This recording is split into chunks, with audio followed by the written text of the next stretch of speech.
मुझे एक बात समझ में नहीं आती। एंटीक सासू माँ की सारी बातें मानते हैं ये एंटीक ससुर जी। इनको एंटीक तो कहा ही जाएगा, कैसे कहा जाएगा हम आपको बताते हैं।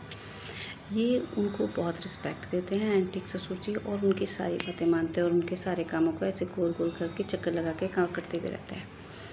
तो इनके अकॉर्डिंग इनको अपने बेटे को भी बोलना चाहिए कि तुम भी अपनी पत्नी की इज़्ज़त करो, पर नहीं, वो बेटे को नहीं बोलते कि तुम अपनी पत्नी की इज़्ज़त करो जैसे मैं अपनी पत्नी की इज़्ज़त करता हूँ। इनफैक्ट जब बेटा अपनी पत्नी के लिए कुछ गोल्ड का सामान लाता है या उसके लिए साड़ियाँ लेके आता है या कोई भी गिफ्ट लेके आता है उसके बर्थडे पर, एनिवर्सरी पर, तो सबसे ज़्यादा मुँह ये एंटीक सासू माँ और उनके पति का क्यों फूल जाता है।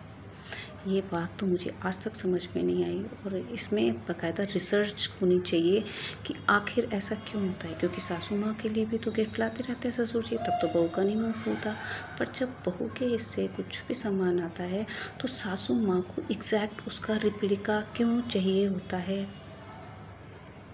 समझ में नहीं आता। इस पर रिसर्च होनी चाहिए।